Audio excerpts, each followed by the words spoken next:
Hello the internets, welcome back to Worst Gacha Ever, a series where we cover new gacha releases to see how good or bad they are so you don't have to waste your time. Today we're gonna be playing One Punch Man World, a new game that came out yesterday before Grand Blue Fantasy. And I honestly had my expectations low, but they actually managed to even beat my expectations. This is one of the worst gachas I've played since I started covering this game, and if you go watch the previous videos on Worst Gacha Evers, we've played some really questionable games, and I think this one takes the prize. There is multiple reasons for me to be this mad about this game, right? First of all, I like One Punch Man, so I was expecting a bad game, but good enough that I could enjoy it. Collect some characters that I like, right? So let's go into, well, first of all, the most important part for any gacha, the gacha part. Anyone that tells you that gacha is not important on a gacha game, it's a retard and it's lying to you. I'm sorry, it is what it is, right? Now let's get into the gacha. There is two gachas. First reason to be mad about this game, re-rolling. Rerolling for most free-to-play players is usually worth it since you can guarantee a good start with a character you like or that it's meta, depends what you like to play. In this game, rerolling is paid. They are actually making it almost impossible to reroll. You cannot delete your account. It's really hard to reroll. And if you want to do it in-game, the reroll banner, which is this one, it's only paid 260 gold coins. Now, why this is bad? Because this is not an infinite reroll. You can reroll up to 10 times. And every 10 refreshes guarantees 2 SSR characters. But if you keep using silver coins, you can keep rerolling as much as you want.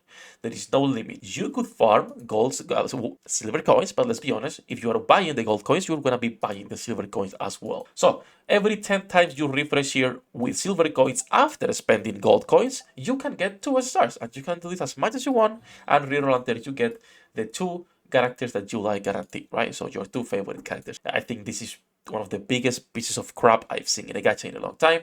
And again, I only play gachas in this channel. We know what we're talking about here. Now let's go into the normal banner because it doesn't get any better.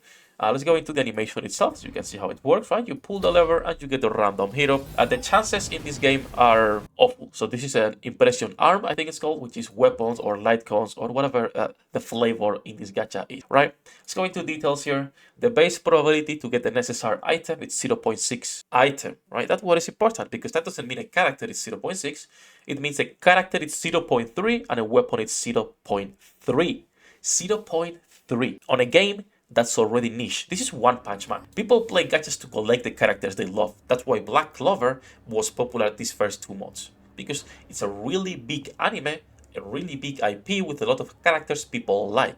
When we talk about One Punch Man, people like Saitama. People might want to get both twins, right? Both sisters. They're not twins, sorry, both sisters. Outside of that, there is few characters that you want to pull, and you're asking for a 0.3. For example, Puni Puni, or for example, for Silverfan, or for example, for characters no one gives a fuck. Let's be honest. Let's be honest here. This is a niche series already. It's big. One Punch Man is big, but it's not that big that people are willing to play a 0.3, to be gambling for that low amount. I don't know, it just makes no sense to me. So those are the 2 first things that I wanted to show you because it pisses me off. The next thing that I want to show you is the interface, because the interface, it also pisses me off a lot. And when I say a lot, I really mean it. So let me see if I can show you, for example. So the UI is great and white. Now this UI, if you're a developer, might remind you of, at least to me, it reminds me of the Unity interface that you could get by default in Unity. This is that interface. I won't want to be putting a couple of pictures on top, but I swear to God, this interface tilts me so much every time I see it. It's the most basic interface I've seen in my life for a gacha, and you're asking in the shop for prices up to $100. Up to $100. And look at just look again at the overall quality that you are seeing on a screen, right? The interface, I hate it. It really tilts me off, and it was the reason why on stream I actually just Alt F4 and I went to play Grand Blue Fantasy Relink because I prefer to play a real game than this piece of trash that Crunchyroll is publishing. Because yes, this is published by Crunchyroll, not developed by them. I think it's Perfect World Games, Crunchyroll, and another company. They're all together really good companies, as you can see. So that's it about the raids, the gacha, the reroll experience, and how bad this game is, right? I want to show you the gameplay itself. I think is the only redeeming quality you could actually argue for in this game, the actual gameplay. But I want to be sure that I also tell you this. Gameplay itself, it turns from something that's actually fun and that you can enjoy for a little bit, a fighting game, and turns into a bullet sponge, right? Just like most games, they don't know how to scale this properly, and you can be fighting a mob that barely has any mechanics to attack you for 10 minutes because he has 50 bars of HP instead of having 10 and actually enjoying the combat. There is auto, but only when you clear the stages. You cannot just run auto all the time, which I agree for fighting games. I think it's cool. So let me load a level and I'll show you combat itself. All right, well, while I was going to actually fight, I remember also the story. So I want to show you part of the story and the world itself, the open world or the instances you can be in. This is not even about Saitama. They would probably include Saitama at some point, but the stories are about the heroes that no one gives a fuck. Who cares about Lightning Max? Do you really think a One Punch Man fan is going to be like, oh sheesh, I can play as Lightning Max by default in the game, learn his story and everything? Most people don't care. Most people don't. Again, if it was a side story to learn more about him, maybe, but this is One Punch Man world that you're playing as the worst heroes possible in the game at the start, which makes no sense to me. Okay, so this is also one of the examples of the UI that I was referring to. Again, you can spend up to thousands of dollars in this game, and this is what you're paying. Look at this UI, please. Compare it to any other gacha you play. This is part of the inventory, and tell me this is good. Tell me this is actually a UI that is like, oh shit, yeah, they put effort into the game. They actually put effort into the game. It really pisses me off, and it was the reason why on stream, I just closed off the game, and I was like, I'm not playing this trash.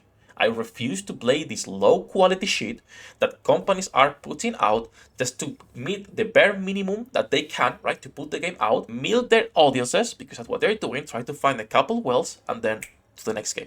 Because it's what's gonna be, right? This game will run for 6 months to a year. They will make you try, they will start releasing limited characters, and then they will make a new One Punch Man game every 1-2 years. Let's get into the only redeeming quality of this game. Combat. Interface sucks, the gacha sucks, the company sucks, everything sucks. So what about combat, Sefhi? Is it any decent? Is it any good? Yes. It meets the bare minimum when it comes to combat games. It's flashy, it's beautiful, it looks good, it feels good as well.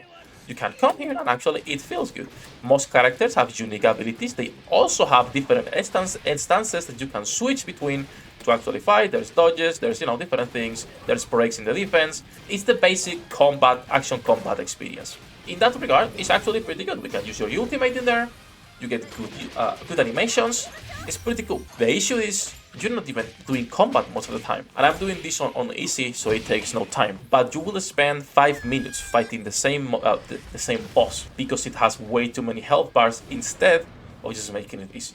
Right? This was again a lower difficulty level, so I can showcase to you how it works. This is the only good thing about the game. I'm not gonna talk bad about this because I think combat is fun. I think it is the bare minimum for this game.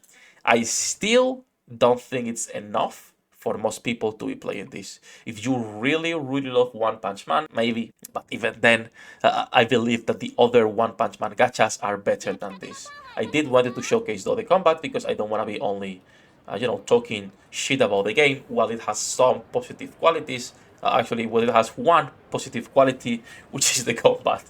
Some people might also consider these instances on the city good and a redeeming quality. I personally don't, since I don't really care about running around on a dead city. Well, most people are just walking with the same animation, but that's just my opinion. That's how I feel. Again, I'm not gonna be playing this anymore. I just refuse to play this. Having a 0.3, having a reroll that's behind a paywall, being Crunchyroll on Perfect World, there is absolutely no way I can see this game and be like, yeah, I'm not even going to show you the shop. You know what the shop includes.